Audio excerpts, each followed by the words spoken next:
දුවේ පුතේ අද අපි බලාපොරොත්තු වෙන්නේ බස්නාහිර පළාත් අධ්‍යාපන දෙපාර්තමේන්තුව මෙවර අපොස සාමාන්‍ය පෙළ විභාගය සඳහා පෙනී සිටින දරුවන් වෙනුවෙන් පවත්වන ලද තුන්වන වාර විභාගයේ ව්‍යාපාර හා ගිණුම් කරන අධ්‍යයනය විෂයට අදාළව පළමු ප්‍රශ්න පත්‍රයේ පිළිතුරු සාකච්ඡා කිරීම. එහිදී ප්‍රශ්නාංක 1 සිට 40 දක්වා අද සාකච්ඡා කරනවා. පළවෙනි ප්‍රශ්නයේ හැටියට අපි දීලා තියෙන්නේ පහත සිද්ධිය ඇසුරින් ප්‍රශ්නාංක 1 සිට 4 දක්වා පිළිතුරු සපයන්න කියලා. නවීන තාක්ෂණික ක්‍රම උපයෝගී කරගෙන කාබනික පොහොර නිෂ්පාදනය පිළිබඳ විශේෂ පුහුණුවක් ලබා ඇති අරංගල ඉවතලන ද්‍රව්‍ය භාවිතයෙන් කාබනික පොහොර නිෂ්පාදනය කරයි. ප්‍රමාණවත් ඉඩම් හිමියෙකු වන ඇය ව්‍යාපාරික වශයෙන් කාබනික පොහොර නිපදවන්නීය. එළවලු හා මල් වගා කරන ප්‍රදේශයක මෙම නිෂ්පාදනාගාරය පිහිටුවා තිබීම ඇයට වාසිදායක විය. පළවෙනි ප්‍රශ්නයෙන් අහලා තියෙන්නේ මෙම සිද්ධියේ සඳහන් අරංගලගේ ව්‍යාපාරය කුමන වර්ගයට අයත් වෙනවද කියලා. අරංගල භාණ්ඩයක් නිෂ්පාදනය කරන්නේ කාබනික පොහොරයි නිපදවන්නේ. ඒ නිසා මෙම සිද්ධියට අදාළ වන අරංගලගේ ව්‍යාපාරය අයත් වන නිවැරදි පිළිතුර වෙන්නේ භාණ්ඩ නිෂ්පාදන ව්‍යාපාරයකි කියන එක. ඒ කියන්නේ පළවෙනි ප්‍රශ්නෙට නිවැරදි පිළිතුර වෙන්නේ අංක 1 පිළිතුර. ප්‍රශ්න අංක 2 අරංගලගේ ව්‍යාපාරයේ ශක්තියක් වන්නේ. ව්‍යාපාරයට ශක්තියක් වෙන්නේ කාබනික පොහොර භාවිතයට හුරු ගොවීන් සිටීමය,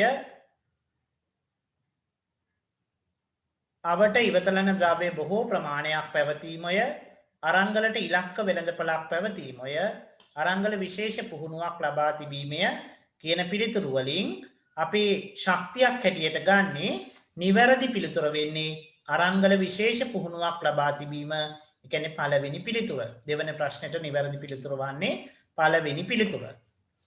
ඊළඟට තුන්වෙනි ප්‍රශ්නය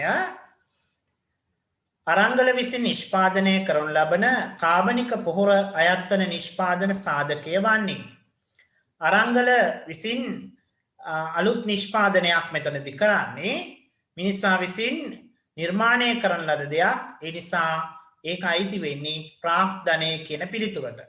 ඒ නිසා තුන්වෙනි ප්‍රශ්නේ නිවැරදි පිළිතුර වෙන්නේ දරුවනේ ප්‍රාග්ධනය කියන තුන්වෙනි පිළිතුර තමයි නිවැරදි පිළිතුර හැටියට ගන්න තියෙන්නේ.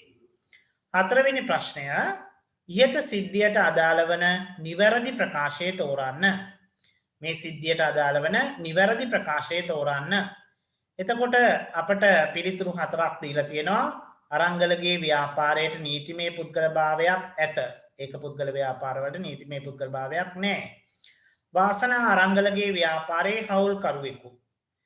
මේ ව්‍යාපාරයේ වාසනා හවුල්කරුවෙක් නෙවෙයි. ගොවීන් අරංගලගේ ව්‍යාපාරයේ ඇල්මැති පාර්ශවයක් නොවේ. ගොවීන් ඇල්මැති පාර්ශවයක් වෙනවා මෙතනදී. හතරවෙනි පිළිතුර එළවලු වගා කරන ගොවීන් සිටින ප්‍රදේශයක් වීම මෙම ව්‍යාපාරයට කදිම අවස්ථාවකි. හොඳ අවස්ථාවක් තමයි එළවලු වගා කරන ගොවීන් සිටීම. ඒ නිසා හතරවෙනි ප්‍රශ්නෙට නිවැරදි පිළිතුර වෙන්නේ පිළිතුරු අංක 4. ඊළඟට පස්වෙනි ප්‍රශ්නය හිමිකාරීත්වය අනුව ව්‍යාපාර සංවිධාන නිවැරදිව වර්ග කර ඇති පිළිතුර තෝරන්න. හිමිකාරීත්වය අනුව, අරමුණ අනුව සහ පරිමාණය අනුව කියලා වර්ග 3ක් යටතේ අපි දන්නවා ව්‍යාපාර සංවිධාන වර්ග කරන්න පුළුවන්. හිමිකාරීත්වය අනුව අපි වර්ග කරද්දී පෞද්ගලික අංශයේ ව්‍යාපාර අපට දකින්න ලැබෙනවා, රාජ්‍ය අංශයේ ව්‍යාපාර අපට දකින්න ලැබෙනවා. ඒ නිසා මෙතනදී වඩාත්ම නිවැරදි පිළිතුර වෙන්නේ පස්වෙනි ප්‍රශ්නෙට පිළිතුරු අංක 2 පෞද්ගලික අංශයේ ව්‍යාපාර හා රාජ්‍ය අංශයේ ව්‍යාපාර කියන එක. 6 වෙනි ප්‍රශ්නය ව්‍යාපාරයක ප්‍රධාන අරමුණක් වන්නේ. ඔබ දන්නවා ව්‍යාපාරයක ප්‍රධාන අරමුණු තියෙනවා, ඒ වගේම ඉලක්ක හෙවත් උප අරමුණු තියෙනවා. මෙම පිළිතුරු 4 සඳහන් වන ව්‍යාපාරයක ප්‍රධානතම අරමුණ හැටියට අපට කතා කරන්න පුළුවන් වෙන්නේ පාරිභෝගික තෘප්තිය ඉහළ නැංවීම කියන එක. ඒ නිසා 6 වෙනි ප්‍රශ්නේ නිවැරදි උත්තරය වෙන්නේ පිළිතුරු අංක 2. 7 වෙනි ප්‍රශ්නය හවුල් ව්‍යාපාරයක අවම හා උපරිම හවුල්කරුවන් සංඛ්‍යාව තීරණය කර ඇති පනත වන්නේ. හවුල් ව්‍යාපාරයක් සම්බන්ධයෙන් දරුවනි හවුල් ආඥා පනත බලපෑවට හවුල් ව්‍යාපාරයක සංඛ්‍යාව තීරණය කරද්දි බලපාන්නේ 2007 අංක 7 කියන සමාගම් පනත. ඒ අනුව 7 වෙනි ප්‍රශ්නෙට නිවැරදි පිළිතුර වන්නේ පිළිතුරු අංක 4 2007 අංක 7 සමාගම් පනත කියන එක. 8 වෙනි ප්‍රශ්නය සාලිය ජයසිංහ විසින් තම ව්‍යාපාරය සාලිය ස්ටෝර්ස් නමින් පවත්වාගෙන යයි. මෙම ව්‍යාපාරයේ ලියාපදිංචිය සම්බන්ධයෙන් නිවැරදි ප්‍රකාශය තෝරන්න. සාලිය ජයසිංහ කියන ව්‍යාපාරිකයා එයාගේ සම්පූර්ණ නමින් නෙවෙයි ව්‍යාපාරය පවත්වන්න යන්නේ නමේ කොටසක්. ඒ කියන්නේ ව්‍යාජ නමකින්. සාලිය ස්ටෝර්ස් කියලා. ඒ නිසා එවැනි අවස්ථාවකදී ලියාපදිංචි කළ යුතුයි. මෙම ව්‍යාපාරය ලියාපදිංචි කිරීම අනිවාර්යයි. ඒ නිසා මේකෙදී 8 වෙනි ප්‍රශ්නය නිවැරදි පිළිතුර හැටියට අපි ගන්නේ පිළිතුරු අංක 2 මෙම ව්‍යාපාරයේ නාමය ලියාපදිංචි කිරීම අනිවාර්ය වේ කියන එක. පහත සිද්ධිය ඇසුරෙන් 9 හා 10 ප්‍රශ්න වලට පිළිතුරු සපයන්න. ව්‍යාපාර සංවිධානවල ලක්ෂණ පහත දැක්වේ. ඔබට දීලා තියෙනවා A B C D E F කියලා ලක්ෂණ කීපයක්. ඒ අනුව 9 වෙනි ප්‍රශ්නේ අහනවා ඒක පුද්ගල ව්‍යාපාරවල ලක්ෂණ වන්නේ. ඔබ දන්නවා ඒක පුද්ගල ව්‍යාපාරවල ලක්ෂණ හැටියට අපි ගන්නවා වගකීම අසීමිතයි. ඒක නිවැරදි. ඊළඟට අපිට කතා කරන්න පුළුවන් ලියාපදිංචි කළ යුතු නොවීම. ඒක පුද්ගල ව්‍යාපාරයක අයිතිකාරයක සම්පූර්ණ නම තියෙනවා නම් ලියාපදිංචි කරන්න අවශ්‍යතාවයක් නැහැ. ඒ අනුව 9 වෙනි ප්‍රශ්නෙට නිවැරදි පිළිතුර වෙන්නේ පිළිතුරු අංක 3 A හා F කියන පිළිතුර. 10 වෙනි ප්‍රශ්නය ශ්‍රී ලංකාවේ ඇති අවම 10 දෙනෙකුගෙන් නැරඹිය හැකි ව්‍යාපාර විශේෂය අදාළ ලක්ෂණ ඇතුළත් වන්නේ. ශ්‍රී ලංකාවේ ඇති අවම 10 දෙනෙකුගෙන් ආරම්භිය හැකි ව්‍යාපාර විශේෂයට අදාළ ලක්ෂණ ඇතුළත් වන්නේ. අවම 10 දෙනෙක්ගෙන් ආරම්භ කරන්න පුළුවන් දරුවනේ සමුපකාර ව්‍යාපාරය. ඒ නිසා සම්පකාර ව්‍යාපාරයේ ලක්ෂණ මෙතනදී අපිට දකින්න තියෙන්නේ ප්‍රජාතන්ත්‍රවාදී පාලනය, සමාජික සුබ සාධනය කියන ලක්ෂණ තමයි අපිට දක්නට ලැබෙන්නේ. ඒ නිසා 10 වෙනි ප්‍රශ්නේ නිවැරදි පිළිතුර වෙන්නේ පිළිතුරු අංක 3 D හා E කියන පිළිතුරු. ඊළඟට 11 වෙනි ප්‍රශ්නේදී හානියක් සිදුවත් නොවුවත් රක්ෂණ මුදල් ලබා ගත හැකි වන රක්ෂණ වර්ගය වන්නේ. හානියක් සිද්ධ වුණත් නැතත් රක්ෂණ මුදල් ආපසු ගන්න පුළුවන් රක්ෂණ වර්ගය වෙන්නේ ජීවිත රක්ෂණය. ඒ නිසා 11 වෙනි ප්‍රශ්නේ නිවැරදි පිළිතුර වෙන්නේ 4 වෙනි පිළිතුර. 12 වෙනි ප්‍රශ්නය පහත සඳහන් sannivedana මාධ්‍ය අතරින් විද්‍යුත් sannivedana මාධ්‍යයක් වන්නේ. මෙතන තියෙන පිළිතුරු 4 බැලුවම විද්‍යුත් sannivedana මාධ්‍යයක් හැටියට අපට තෝරගන්න පුළුවන් වෙන්නේ නිවැරදි පිළිතුර ඩිජිටල් පුවරු. ඒ කියන්නේ 12 වෙනි ප්‍රශ්නේ පිළිතුරු අංක 1 තමයි නිවැරදි පිළිතුර හැටියට ගන්න පුළුවන් වෙන්නේ. 13 වෙනි ප්‍රශ්නය රථවාහන ධාවනය සඳහා බලය ලබා ගැනීමට නව සූර්ය බල පද්ධති හඳුන්වා දීම අයත් වන ප්‍රවාහන මූලිකාංගය වන්නේ. බලය ලබා ගැනීමට නව සූර්ය බල පද්ධතියක් පිහිටවනවා නම් ඒකෙන් අපේක්ෂා කරන මූලිකාංගය තමයි බලය කියන එක. ඒ නිසා මේ ප්‍රශ්නේදී නිවැරදි පිළිතුර වෙන්නේ පිළිතුරු අංක 3 බලය කියන පිළිතුර. 14 වෙනි ප්‍රශ්නය පහත X තීරුවේ කළමනාකරන කාර්යයන්ද Y තීරුවේ එම එක් කාර්යයට අදාළ කටයුතුද දැක්වේ. X කියලා තීරුවක් තියෙනවා. ඒකේ තියෙනවා සැලසුම්කරණය, සංවිධානකරණය, මෙහෙයවීම, පාලනය කියලා. ඊට අදාළව Y තීරුවේ පිළිවෙලින් නිවැරදි ලෙස ගලපන ලද පිළිතුර තමයි අපෙන් බලාපොරොත්තු වෙන්නේ. මේකෙදී සැලසුම්කරණය කියන කාර්යයට අදාළ වෙන්නේ තීරණ ගැනීම කියන එක. ඒ නිසා B කියන 10%කින් විකුණුම් ඉහළ නැන්වීමට තීරණය කිරීම. ඔබට පහසු වෙනවා එනම් පිළිතුර ආරම්භ විය යුත්තේ B කියන ඉංග්‍රීසි අක්ෂරයෙන් ආරම්භ වන පිළිතුරකින්. ඊළඟට සංවිධානකරණය කියන කාර්යයේදී මෙතන අදාළ වෙන්නේ වෙළඳ සහායකයින් බඳවා ගැනීම. ඒ කියන්නේ D කියන පිළිතුර. එහෙනම් මුලින්ම එන්න ඕනේ B, ඊළඟට එන්න ඕනේ D. ඊළඟට තුන්වෙනි එකේදී අහන්නේ මෙහෙයවීම කියන එක. මෙහෙයවීමේදී අලෙවි කළමනාකරු සේවකයින්ගේ කටයුතු අධීක්ෂණය කිරීම. සේවකයන්ට මඟ පෙන්වීම කිරීම තමයි මෙහෙයවීම කියලා කියන්නේ. එහෙනම් ඊළඟ අක්ෂරය වෙන්නේ A කියන එක. පාලනය සඳහා අදාළ වෙන්නේ මෙතනදී විකුණුම් ඉහළ ගිය ප්‍රතිශතය පරීක්ෂා කිරීම C කියන පිළිතුර. ඒ අනුව 14 වෙනි ප්‍රශ්නෙට නිවැරදි පිළිතුර වෙන්නේ සැලසුම්කරණයට නම් B වලින් ආරම්භ වෙන්නේ, සංවිධානකරණයට නම් D වලින් ඊළඟට තියෙන්නේ, මෙහෙයවීමට A වලින්. ඒ නිසා නිවැරදි පිළිතුර වෙන්නේ ප්‍රශ්නාංක 14ට පිළිතුරු අංක 3.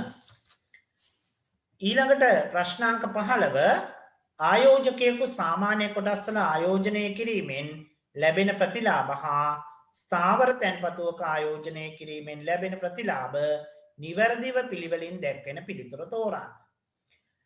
සාමාන්‍ය කොටස් වල ආයෝජනය කරාම දරුවනි අපට සාමාන්‍යයෙන් ලැබෙන්නේ ලාභාංශ. ස්ථාවර තැන්පතුවක ආයෝජනය කරාම අපට ලැබෙන්නේ පොලි කියන ආදායම. ඒ නිසා සාමාන්‍ය කොටස් වලට ලාභාංශත් ස්ථාවර තැන්පතුවට පොලි කියන පිළිතුරත් අපට දකින්න ලැබෙන්නේ 15 වෙනි ප්‍රශ්නේදී 4 වෙනි පිළිතුර. එහෙනම් නිවැරදි පිළිතුර වෙන්නේ පිළිතුරු අංක 4. 16 වෙනි ප්‍රශ්නේ යමුනා තමා ඉතිරි කරගත් මුදලක් ඵලදායී මාර්ගයක ආයෝජනය කිරීමට අදහස් කරන්නීය. ඇයගේ අපේක්ෂා පහත පරිදි වේ. ආයෝජනය සඳහා පූර්ණ ආරක්ෂාවක් ලබා ගැනීම, අවදානම අඩුවීම, මාස 3කදී ආයෝජන මුදල් ආපසු ගැනීම, ඉහත අපේක්ෂාවන් සියල්ල ඉටු කර ගැනීමට වඩාත් යෝග්‍ය ආයෝජන මාර්ගය වන්නේ.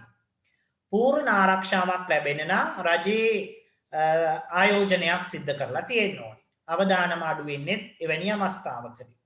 මාස 3කදී ආයෝජන මුදල් ආපසු ගන්නවා කියන්නේ කෙටි කාලයකදී. එනම් මේ පිළිතුරු 4 පරීක්ෂා කරනකොට මේ සියල්ල සමන්විත පිළිතුර වෙන්නේ භාණ්ඩාගාර බිල්පත් මිලදී ගැනීම කියන එක.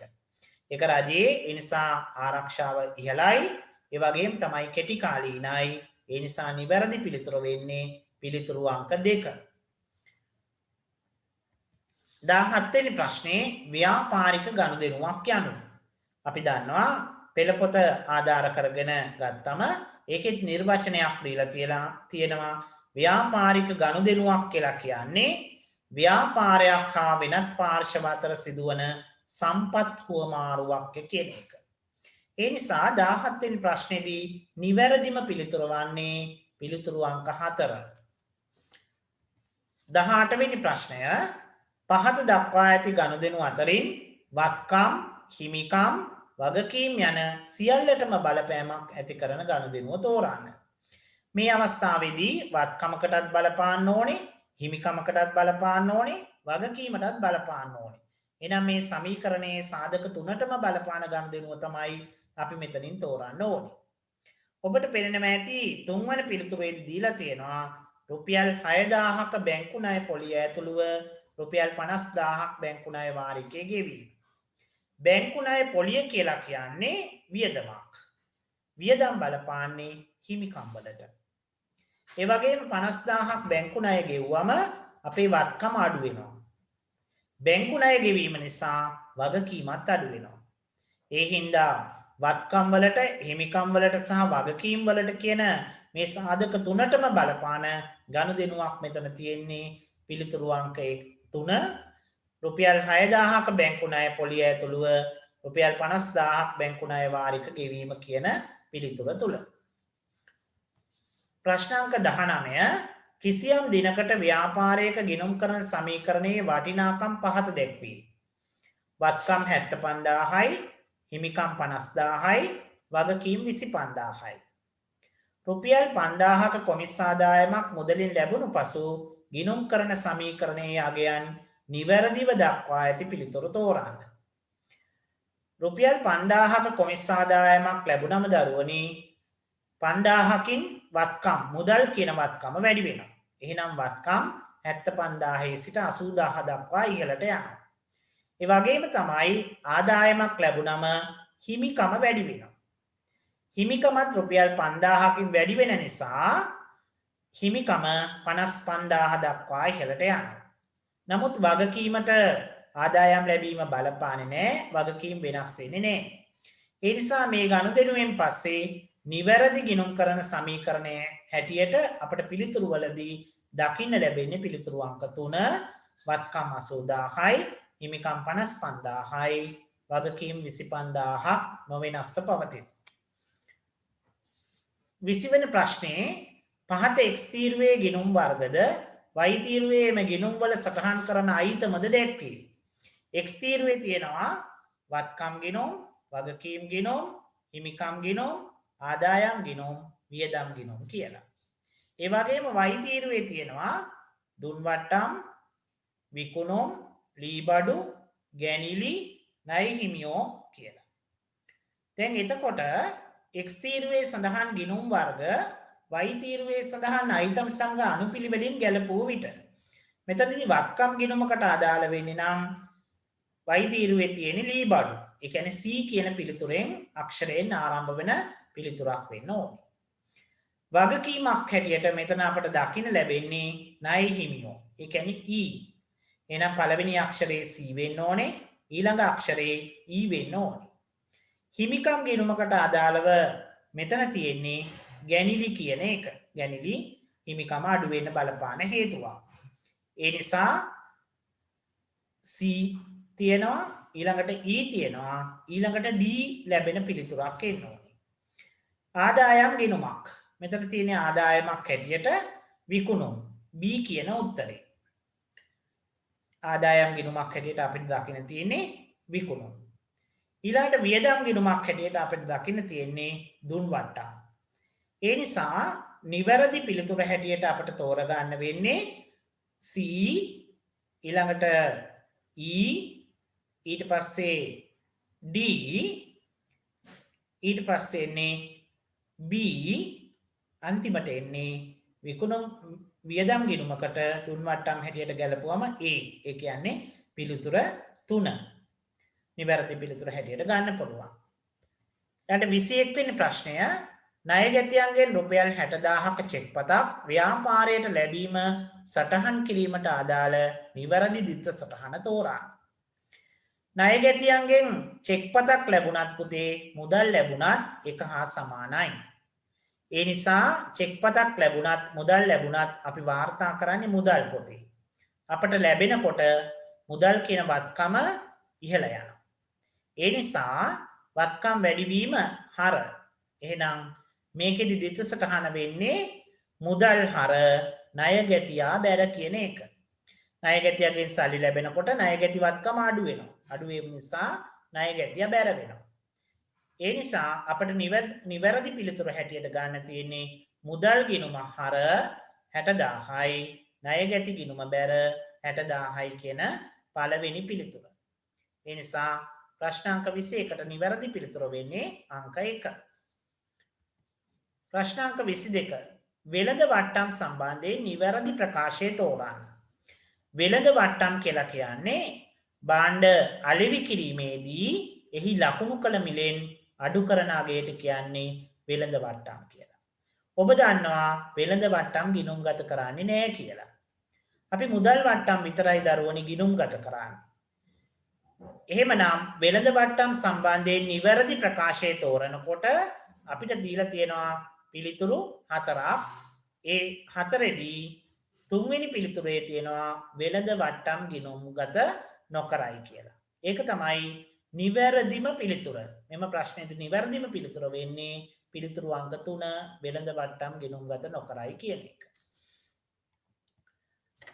ඊළඟ ප්‍රශ්නේ රුපියල් 50000ක භාණ්ඩ ණයට විකිණීමට අදාළ නිවැරදි දිස්ස සටහන වන්නේ.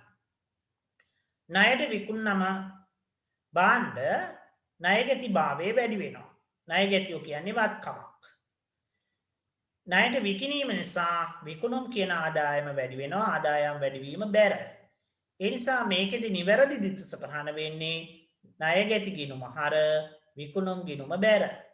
ඒක මේ පිළිතුරු හතරදී අපිට දකින්න පුළුවන් වෙන්නේ පිළිතුරු අංක 2. ඒ නිසා 23 වෙනි ප්‍රශ්නේදී නිවැරදි පිළිතුර වෙන්නේ පිළිතුරු අංක 2. 24 වෙනි ප්‍රශ්නය විදුලි වියදම් රුපියල් 5000ක් අදාළ මූලික පොතෙහි නිවැරදිව සටහන් කර විවිධ වියදම් ගිණුමට වැරදීමකින් හර කර ඇත. මෙම වරද නිවැරදි කිරීමට අදාළ දිත්ත සටහන වන්නේ. අපි විදුලි වියදම් දැරුවා නම් මුදල් පොත බැර වෙලා විදුලි වියදම තමයි හර වෙන්න ඕනේ. නමුත් මේ වෙලාවේදී වැරදීමකින් විවිධ වියදම් ගිණුමට හර වෙලා තියෙනවා. ඒ නිසා මේ වරද නිවැරදි කරද්දී විවිධ වියදම් ගිණුමෙන් ඉවත් කරන්න ඕනේ. හර සටහනක් ඉවත් කරනකොට අපි ඒ ගිණුමට බැර කරනවා. ඒ නිසා විවිධ වියදම් බැර කරන්න ඕනේ. නිවැරදි සටහන විදුලි වියදම් ගිණුමේ වාර්තා කරන්න ඕනේ. එහෙනම් වියදමක් නිසා විදුලිය හර කරන්න ඕනේ. නිවැරදි දිත්ත සටහන වෙන්නේ විදුලි වියදම් හර රුපියල් 5000යි විවිධ වියදම් ගිණුම බැර රුපියල් 5000යි කියන පිළිතුර. ඒ නිසා තුන්වෙනි පිළිතුර තමයි මේකෙදි නිවැරදි පිළිතුර හැටියට අපිට තෝරගන්න පුළුවන් වෙන්නේ. ඊළඟ ප්‍රශ්නය අංක 25 අචිනිගේ ව්‍යාපාරයේ 2019යි 12යි 30ක දිනෙන් අවසන් වර්ෂය සඳහා පොත්වලින් උපුටාගත් තොරතුරු පහත දැක්කේ. ඔබට පේනවා ඇති අචිනිගේ ව්‍යාපාරයේ දීලා තියෙනවා ප්‍රාග්ධනය 2019යි 1 දිනට රුපියල් ලක්ෂ 5යි. විකුණුම් ආදායම දීලා තියෙනවා ලක්ෂයයි. කොමිස් ආදායම් දීලා තියෙනවා 25000යි. වසරකට අදාළ වියදම් දීලා තියෙනවා 50000යි.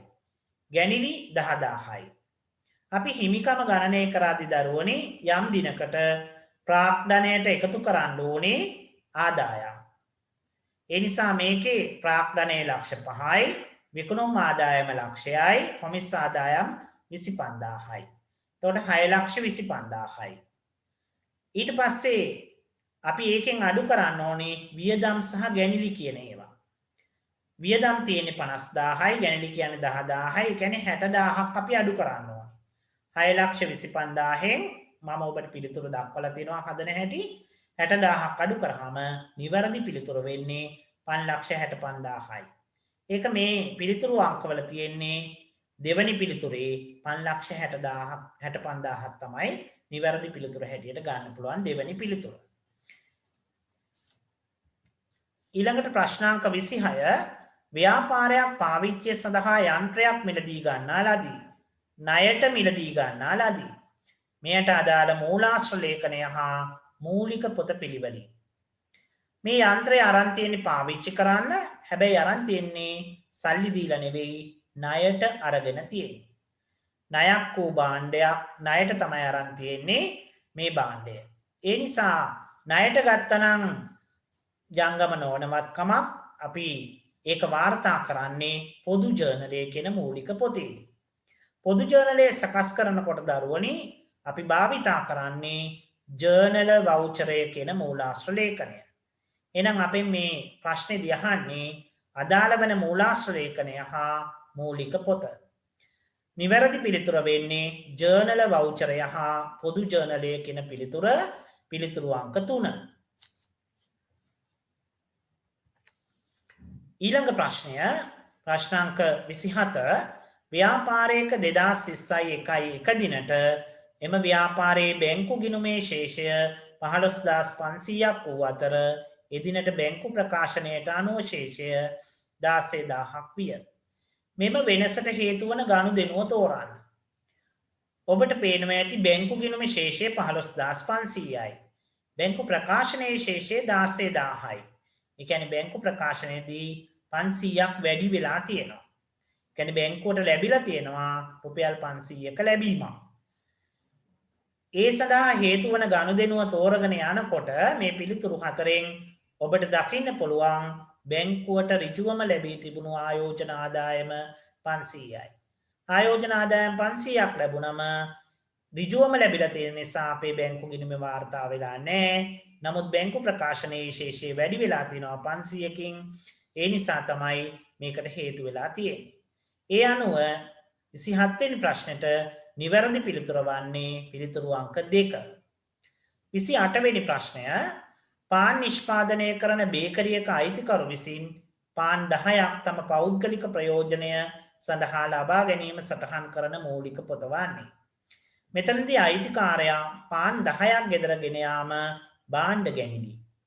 භාණ්ඩ ගැනිලි දරුවනි අපි වාර්තා කරන්නේ පොදු ජර්නලය කියන මූලික පොතේ. ඒ නිසා 28 වෙනි ප්‍රශ්නෙට නිවැරදි පිළිතුර වෙන්නේ පොදු ජර්නලය පිළිතුරු අංක 1. පහත සඳහන් තොරතුරු ඇසුරින් ප්‍රශ්න අංක කීපයකට පිළිතුරු සපයන්න කියලා තියෙනවා. ඒකෙදි ඔබට විස්තරයක් දීලා තියෙනවා. ජයබිම ක්‍රීඩා සමාජයේ සමාජික සංඛ්‍යාව 200කි. එක් සමාජිකයෙකුගේ වාර්ෂික සමාජික මුදල රුපියල් 100කි. 2019යි 12යි 31 දිනෙන් අවසන් වර්ෂයේ සමාජිකයන් 20 දෙනෙකු එම වර්ෂය තුල සමාජික මුදල් ගෙවා නොතිබුණි. 29 වෙනි ප්‍රශ්නයෙන් අපෙන් අහනවා 2019 වර්ෂයේ ලැබීම් හා ගෙවීම් ගිණුමේ ඇතුළත් කළ යුතු සමාජික මුදල් ප්‍රමාණය. අපි සමාජික මුදල් ප්‍රමාණය ලැබීම් හා ගෙවීම් ගිණුමේ ඇතුළත් කරන්නේ අපට ලැබුණු ප්‍රමාණය විතරයි. ලැබිය යුතු ප්‍රමාණය අපි ඇතුළත් කරන්නේ. ඒ නිසා මේ ක්‍රීඩා සමාජයේ ඉන්න සමාජිකයෝ 200ක් වුණාට අපිට සමාජිකයෝ 20 දෙනෙක් සල්ලි දීලා නැහැ. ඒ හින්දා 180ක් දෙනෙක් තමයි අපට මුදල් දීලා තියෙන්නේ. ඒ නිසාවෙන් 180 වැඩි කරන්න ඕනේ 100ෙන්. එතකොට නිවැරදි පිළිතුර වෙන්නේ 18000යි. නිවැරදි පිළිතුර 18000 තමයි අපිට ගන්න වෙන්නේ.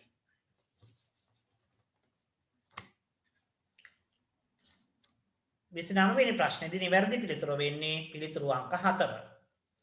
30 වෙනි ප්‍රශ්නය 2019යි 12යි 31 දිනෙන් අවසන් වර්ෂයෙන් සඳහා පිළියෙල කරන ආදායම් ප්‍රකාශනයේ දැක්විය යුතු නිවැරදි සමාජික මුදල් ප්‍රමාණය වන්නේ.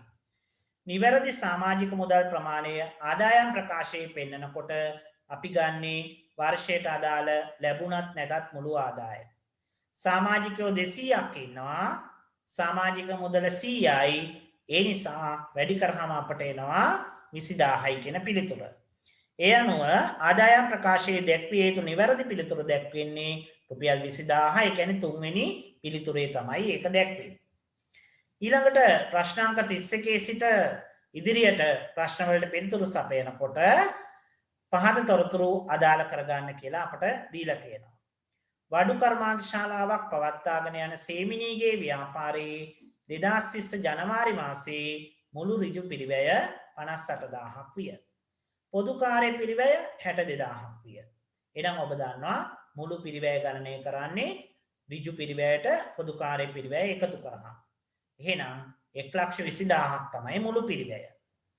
පිරිවැය මත 20%ක ලාභාන්තිකයක් තබා ගනිමින් නිෂ්පාදිත අලෙවි කෙරේ. මෙම ව්‍යාපාරයේ ජනවාරි මාසයේ නිපදවනු ලබන්නේ ලී මේස 100ක් පමණි. එහෙනම් මුළු පිරිවැය ඔබට ගණනය කරන හැටි මම දක්වලා තියෙනවා 1,20,000යි කියලා. එක මේසයක් මේස 100ක් නිෂ්පාදනය කරනවා නම් ඒකකයක පිරිවැය හොයද්දී අපි ඒකක සංඛ්‍යාවෙන් බෙදනවා. ඒ කියන්නේ 100ෙන් බෙදුවම අපට ලැබෙන්නේ නිවැරදි පිළිතුර 1200. එහෙනම් 31 වෙනි ප්‍රශ්නෙට නිවැරදි පිළිතුර වෙන්නේ 1204 වෙනි පිළිතුර. ප්‍රශ්නාංක 32 එක් ලී මේසයක විකුණුම් මිල වන්නේ. විකුණුම් මිල හොයන්නේ දරුවනි අපේ ඒකකයක පිරිවැය වැඩි කරනවා. අපි 120න් බෙදනවා 100ෙන්. ඒකට හේතුව තමයි 120ක් ලාභ තියාගන්න නිසා අපි 120න් වැඩි කරලා 100ෙන් බෙදනවා. ඒකකයක පිරිවැය 1200. ඒ අනුව අපට නිවැරදි පිළිතුර වෙන්නේ 1440 ගණනය කරන හැටි දක්වලා තියෙනවා. 32 වෙනි ප්‍රශ්නේ නිවැරදි පිළිතුර වෙන්නේ පිළිතුරු අංක 1 1440. ඊළඟට ප්‍රශ්නාංක 33 සිට 40 දක්වා ප්‍රශ්න වලට පිළිතුරු සපයද්දී ඔබට ශේෂ පිරික්සුමක් දීලා තියෙනවා. ඒ ශේෂ පිරික්සුමේ දක්වලා තියෙනවා විස්තර ගනුදෙනු රාශියක්.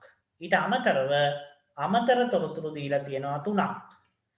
12.31 දිනට ඉතිරි බඩු තොගේ දීලා තියෙනවා. ණය ගැටියන්ගෙන් 2000ක් බොල් ණය ලෙස කපා හරින දීලා තියෙනවා. ගොඩනැගිලි සහ උපකරණ කියන දෙකම වාර්ෂික පිරිවැය මත 10% බැගින් ෂෙයා කරන්න කියලා තියෙනවා.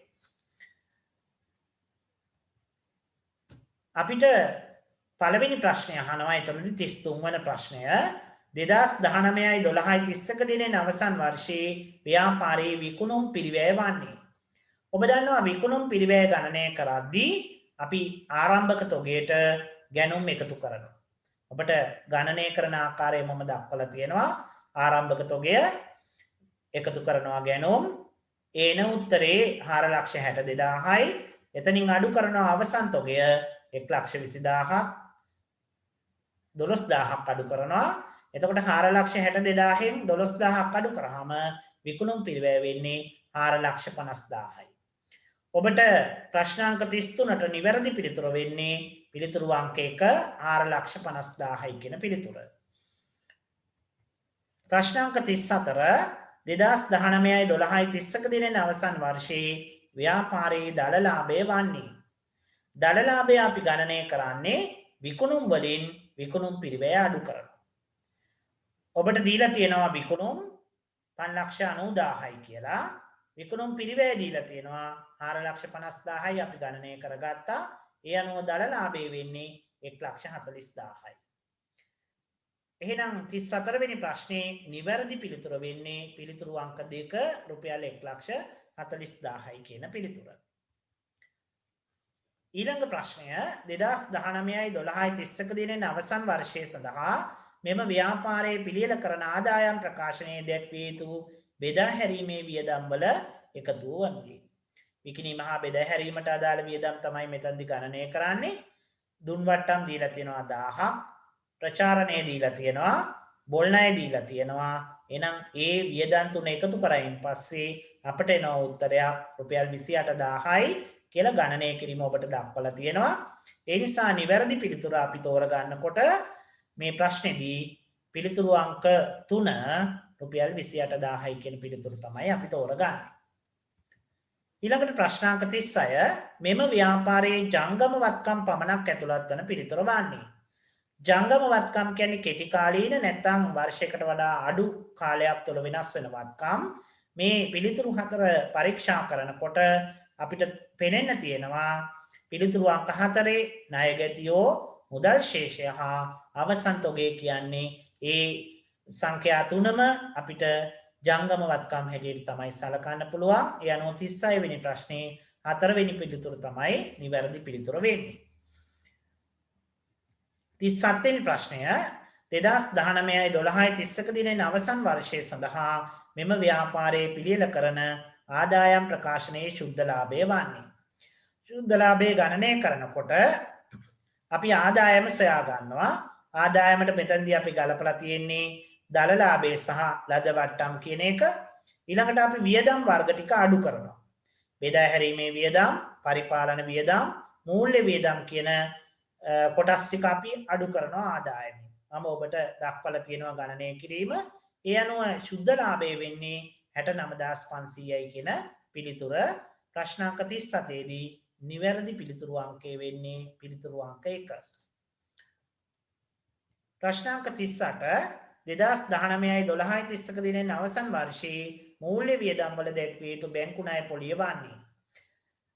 ඔබට බැංකු ණය දීලා තියෙනවා. ඒ සඳහා පොලිය ගණනය කරන්න දීලා තියෙනවා 15%ක්. බැංකු ණය 50,000ට 15%ක් ගණනය කරාම 7,500යි නිවැරදි පොලිය මූල්‍ය වියදම් වල. ඒ අනුව 38 වෙනි ප්‍රශ්නේදී පිළිතුරු අංක 2 තමයි නිවැරදි පිළිතුර වෙන්නේ. ප්‍රශ්නාංක 39 2019යි 12.31 දිනට ජංගම නොවන වත්කම් වල ධාරණාගය කොපමණද? ඔබ දන්නවා මූල්‍ය තත්ත්ව ප්‍රකාශනයේදී ධාරණාගය ගණනය කරද්දී පිරිවැය සමුචිත ෂය අඩු කරාම එන්නේ ධාරණාගය. ගොඩනැගිලි පිරිවැය ලක්ෂ 3යි, සමුචිත ෂය 60,000යි, ධාරණාගය 2,40,000යි. උපකරණවල පිරිවැය 50,000යි, සමුචිත ෂය 5,000යි, ධාරණාගේ 45,000යි.